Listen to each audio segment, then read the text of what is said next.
Hello, everyone. Hope can you hear me. My name is Alfonso Palmieri. I'm a PhD student in Federico Capastro's lab. And today my talk is going to be a little bit different with respect to the ones we have seen up to now, since it's not completely focused on inverse design, I would say, since we are just starting to explore this new platform. So bilayer metasurface, in new ways that bilayer can be used to manipulate light. So if you're not familiar with it, metasurface is this very peculiar device where specific arrangement of sub-wavelength nanofins can be designed such that it is possible to control many degrees of freedom of light. Among those we have wave vector, polarization, orbital angular momentum, and even nonlinearities.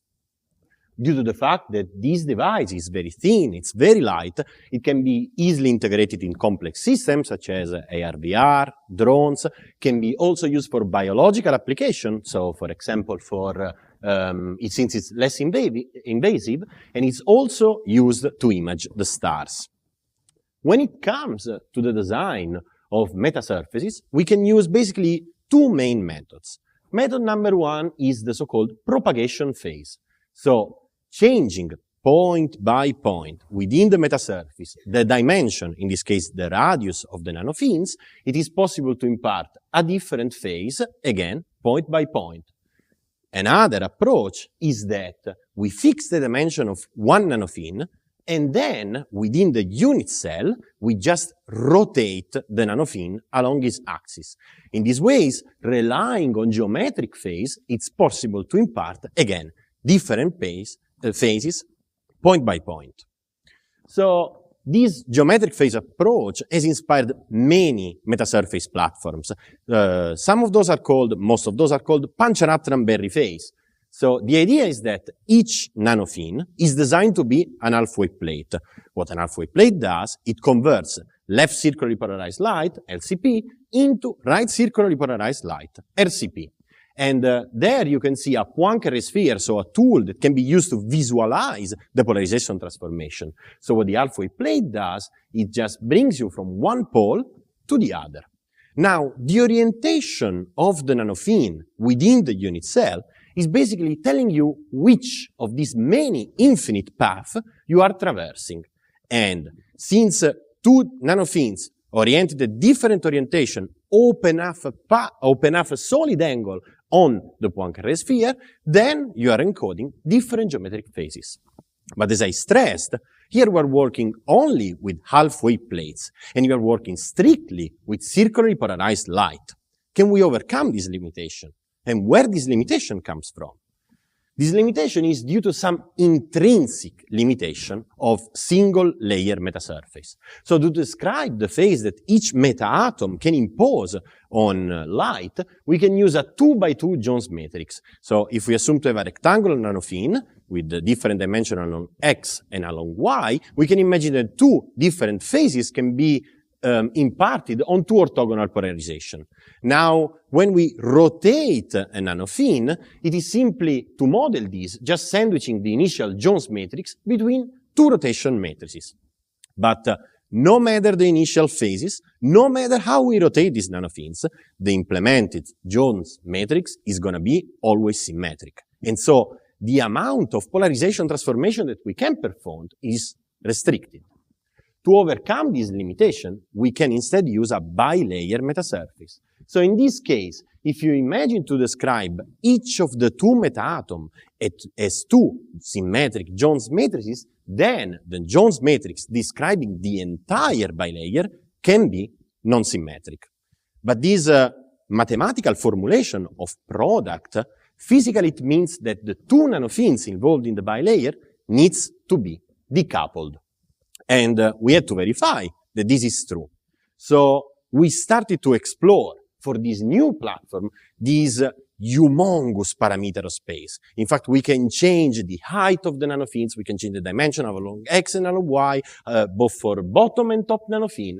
And here is just a representation of a library. Let me take a second to explain to you these plots. So regardless if it's analytical or results of FDTD simulation, as you can see, these plots have many subplots into it. Each subplot corresponds to a specific bilayer metasurface, whose top nanofin dimension are fixed on the axis. So let's say in the bottom left, 50-50 is the dimension of the top nanofin. And within that small subplot, the dimension of the bottom nanofin are changing. So you see here that the results of the analytical computation that comes from the product of the two individual Jones matrices is qualitatively similar to the results of the FTDD simulation. And if you want to look at numbers, I refer you to the paper that we published in 2024. But the idea is that in this extremely large parameter space, there is even room for nanofins that are decoupled. And those are the ones that we are going to use at the beginning of this exploration of this new platform. So again, going back to the initial point, we wanted to design a geometric phase metasurface able to act on linearly polarized light. Inspired by a configuration of 1988 by Simon, let's assume to start with X polarized light that is represented as a point on the equator on the Poincare sphere. So if the top nanofin is designed as a quarter wave plate, X polarized light is converted into left circularly polarized light. Then, if also the second nanofin is a quarter wave plate, we go from left circularly polarized light back to linearly polarized light. Our configuration works in reflection. There is an aluminum mirror that doesn't change the polarization.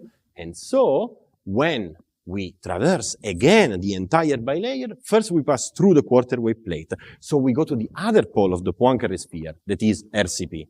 And last, there is the top nanofin, that remember, it's a quarter wave plate, that give us the opportunity to come back with X polarized light. So right now, what happened was that we were able to open a solid angle on the Poincare sphere, and so to impart a specific geometric phase on linearly polarized light. But if we want to change it, the phase point by point, what we can do in this case is sufficiently change the relative rotation angle between these two nanofins. In fact, as you can see, when we vary the rotation angle, a different solid angle is opened on the Poincare sphere, and so a different geometric phase can be encoded point by point. Of course, this is all simulation, so we needed a new fabrication protocol to obtain double layer or bilayer metasurfaces. So when you usually fabricate a metasurface, you start, at least in our group, with a process that is well known. So you spin coat some resist, then you perform EBL lithography, you do atomic layer deposition, in this case of titanium dioxide, and then you remove the overgrown film after the atomic layer deposition. For a single layer metasurface, you would stop there. Instead, what we developed was a recipe using a second resist that is chemically orthogonal to the first one. What do I mean by that? I mean that when the second resist is exposed and developed, the bottom resist is not at all affected. And this gives us the possibility to repeat the process. So we can do atomic layer deposition once again, and then remove the overgrown film, so that, as you can appreciate from this SCM, removing the two resists, we are able to obtain bilayer metasurfaces, freestanding. There is no embedding in the first layer, such that the top nanofins sits directly on top of the bottom one. So, using the design scheme that I explained before, we introduced a linear variation of the relative rotation angles between these two nanofins, and we designed a grating. Since X and Y polarized light will traverse the Poincare sphere in opposite direction, the grating will redirect X and Y polarized light to two opposite diffraction order, so +1 and -1. This means that if we experimentally verified that if X polarized light is obtained after the polarizer, and then we just rotate the half-wave plate, so we remain with linear polarization, light can be redirected from -1 to +1 diffraction order. Let's try to look at numbers, and as you see here, basically we are able to achieve 80% diffraction efficiency at the design wavelength, this 560 nanometer, and on top of that, the device seems to be pretty broadband. And the reason is because geometric phase is inherently wavelength independent. Don't get me wrong. The half-wave plate or the quarter-wave plate that we design are wavelength dependent, but the geometric phase is not. So we also use the same design scheme that you can find in our paper published recently in Netcom to vary azimutally the relative rotation angles between these two nanofins and obtain so an orbital angular momentum beam that for X and Y polarized light has two different chiralities. So the phase measured, reconstructed, as you can see, in one case spiral clockwise and in the other case counterclockwise for depending on the input polarization. So this was our first attempt to explore this new platform.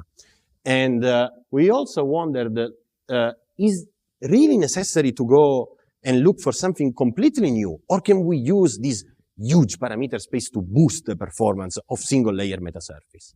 So we went at the basics. The basics are this library that I've shown you before. So different diameter are able to impart different phases and with their own transmission. The question was, can we physically predict, even before starting to simulate this transmission curve? And the answer is, kind of, yes. So if we use a Fabry-Perot model, so if we describe each nanofin as a small Fabry-Perot cavity, and the medium of the cavity is extracted as the effective medium of the nanofin, in this case, for example, we used reticolo, then just using for each diameter the correct mode index and the Fabry-Perot model, we are able to fairly predict where there are the dips in transmission and the behavior of this curve. So the question, since in this case, what is basically dropping the transmission are only reflections, we wonder, can we minimize those reflections? So let's try to make another step back at the basic of optics. So if we imagine to have a substrate and on top of that an AR coating and the incident medium is air, the condition to minimize reflection is basically given by the sum of these two vectors, R0 and R1, that needs to give it 0. The absolute values of these two vectors, R0 and R1, is given by the Fresnel coefficient, while the phase of R1 is simply given by the optical path length within the device. So only using this simple model, without considering infinite reflection, it's possible to obtain the quarter wave condition.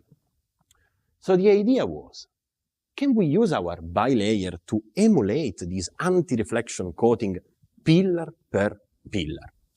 We have to be careful. There are two parameters that we have to take into account. First of all, in a real device, we have a substrate. And if we have a substrate, it means we have another interface. And if we have another interface, we have an additional reflection that we have to take into account.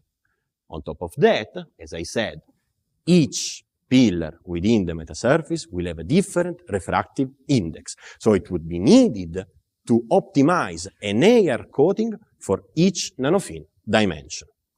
Let's tackle this problem step by step. For the first problem, the problem of the substrate, it is sufficient to extend what we did before. So we have, in this case, 3 interfaces, so 3 reflection vectors, and we have to impose that the vectorial sum of these 3 vectors with the magnitude that is nothing else than the Fresnel coefficient and phases that are the optical path lengths needs to be 0. So if we plot on the vector diagram these 3 vectors in magnitude with the associated phases, we notice that imposing 0 reflections means closing a triangle. And now this problem becomes a problem of geometry. When can we close this triangle? So geometrically speaking, there are multiple ways, if we know the length of the sides of a triangle, to enforce the condition of closing a triangle. But we can simply say that if twice the maximum length of one of the sides of the triangle is lower than the perimeter, then we have the possibility of closing a triangle. Since the magnitude of these 3 vectors are given simply by Fresnel coefficients, and so from effective refractive index, we analyzed a case of incident medium being air, substrate medium being glass, and the 2 air coating with a effective refractive index between 1 and 2.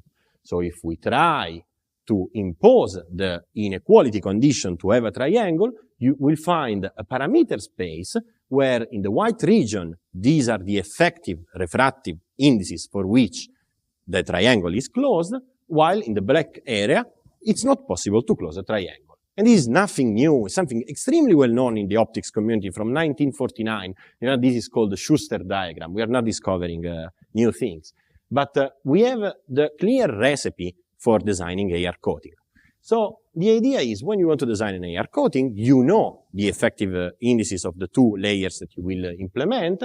Then you can compute the length of these three vectors, and changing the thickness of these AR coating layers, you can minimize and close the triangle. But this doesn't work for the metasurface because there is the other problem. As we said, each nanofin needs a different effective refractive index to have minimum reflection. And we cannot change the thickness of the nanofins pillar by pillar. It would be a mess fabrication-wise. So the idea is that, and maybe that's the only part where we can say we can use inverse design to find the best solution, is to explore that huge parameter space that bilayer offers to try to minimize this problem. So there are two possible approaches. Imagine that you know that your bottom layer, layer 2, has a certain thickness, 3100 micron to cover 0 to pi phase shift. Then you can compute the reflection for each combination of diameter of the bottom nanofin and thickness of the top nanofin. And then you obtain a map. Here is just changing the thickness of the top nanofin, D1, and you see plotted the reflection. Here, a possible way to select is to count how many points in that plot are below minus 30 dB. And the results, for example, is 293 nanometer. But this 30 dB figure of merit is very arbitrary. So what we did was to try to build a meaningful, even if basic, cost function to minimize not only the mean reflectance and dramatically reduce the worst case scenario, but also have a more uniform curve. Let me try to explain you this curve using again the triangles. So here, what is happening is that on the x-axis, you have the effective refractive index of medium 2. That is nothing else than the diameter of the bottom nanofin.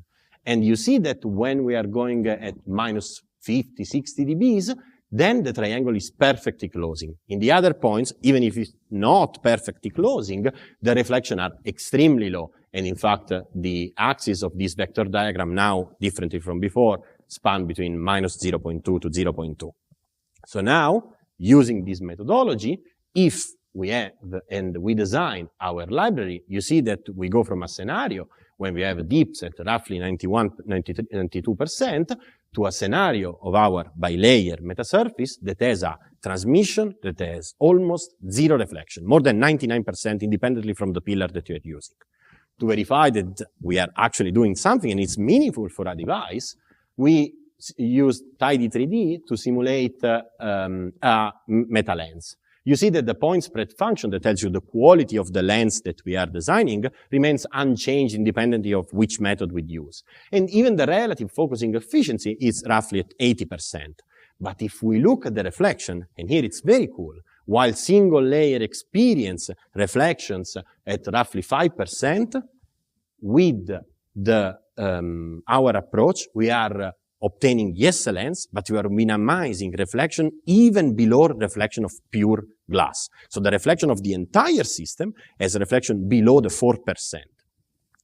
So that's just the beginning of exploring this new platform that we recently introduced in our lab, where we explore the domains over which there is decoupling. We used this decoupling to design a geometric phase metasurface, and now we are preparing this new bilayer to minimize reflection. I want to take just 30 seconds to thank all the people involved in this project, especially my PI, Federico Capasso, that gave me the opportunity to give this talk here. Two people actually in our lab, Jaewon Ho and Davide Cassara. Two great collaborators we have with Corning, that is also funding these projects, Paolo Dainese and Jenderson Rodriguez, Professor Hamed Dorra, that was a postdoc in our group, and also Junsa Park, that was another postdoc in our group that recently left. Thanks also to all the funding agencies, and of course, thank you to you for being here and listening to me. Thank you.